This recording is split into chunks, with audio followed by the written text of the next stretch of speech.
प्रयागराज में बयान देने के बाद कांग्रेस सांसद राहुल गांधी ने कल शाम एक ट्वीट कर इस मुद्दे को फिर से जिंदा किया। राहुल गांधी ने एक्स पर अपने पोस्ट में कहा कि मोदी जी, अगर आप जाति जनगणना को रोकने के बारे में सोच रहे हैं तो आप सपना देख रहे हैं, कोई शक्ति अब इसे रोक नहीं सकती। तो राहुल का बयान, नहीं रोक सकते जातीय जनगणना की मांग पर राहुल हमलावर नजर आ रहे हैं। प्रयागराज में अपने भाषण में इसका जिक्र उन्होंने किया, उसके बाद ट्वीट करके एक बार फिर से इसको हवा दी है और ये कह रहे हैं कि कोई शक्ति अब इसको रोक नहीं सकती। बीजेपी के लोग कह रहे हैं कि भैया देखो, हम जातीय जनगणना करेंगे, उसमें ओबीसी का सेक्शन दे देंगे। जाति जनगणना सबसे पहले सिर्फ वहां ओबीसी लिखना का कोई मतलब नहीं। अलग कम्युनिटीज हैं, हम हर कम्युनिटी की लिस्ट चाहते हैं। पहली बात। दूसरी बात, हमारे लिए यह सिर्फ सेंसस नहीं है, हमारे लिए यह पॉलिसी मेकिंग का फाउंडेशन है, मतलब नींव है। ना जाति जनगणना रुकेगा, ना सोशो इकोनॉमिक सर्वे रुकेगा, ना इंस्टीट्यूशनल सर्वे रुकेगा, ना 50% का बैरियर रहेगा। ये तो सारे सारे हो रहे, क्योंकि हिंदुस्तान की जनता ने ये मन बना लिया है, ऑर्डर आ गया है, जनता से ऑर्डर आ गया है। अब आपको प्रधानमंत्री जी को ये बात एक्सेप्ट कर देनी चाहिए और ऑर्डर लागू कर देना चाहिए, और अगर नहीं करेंगे तो फिर दूसरे प्रधानमंत्री करेंगे।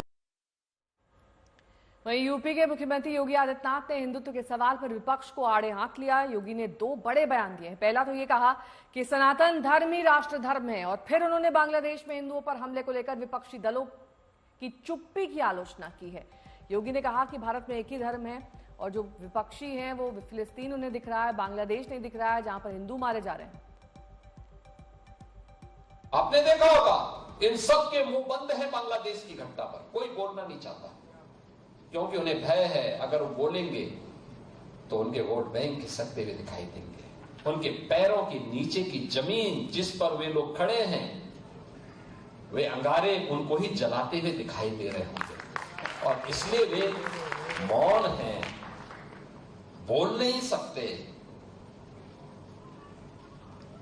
जो लोग दुनिया के अंदर अन्य मुद्दों पर बोलते हैं, मुखर होकर के बोलते हैं, उनको फिलिस्तीन दिखाई देता है लेकिन बांग्लादेश नहीं दिखाई देता। उनको दुनिया के अंदर अन्य जगह दिखाई देती है लेकिन बांग्लादेश नहीं दिखाई दे रहा है, क्योंकि वहां मंदिर तोड़े जा रहे हैं और हिंदू मारा जा रहा है, संतों पर अत्याचार हो रहा है। और इसीलिए हम सबको वर्तमान की इन चुनौतियों को देखना पड़ेगा। याद करना, 1947 के पहले बांग्लादेश भी भारत का हिस्सा था। हमें ये नहीं भूलना चाहिए। और 1971 में बांग्लादेश को बचाने में हमारे सैनिकों ने भी बलिदान दिया था। संप्रदाय ऐसा है जो ये कह सकता हो कि उनकी उत्पत्ति भी इतनी पुरानी हुई हो, किसी के पास इतिहास नहीं, किसी के पास नहीं है।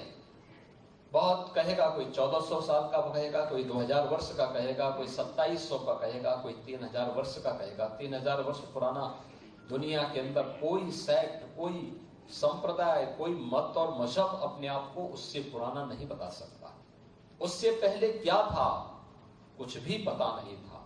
और इसीलिए हम कहते हैं, इस धरती का और खासतौर पर भारत का एक ही धर्म है, वो सनातन धर्म है। यही भारत का राष्ट्रीय धर्म है।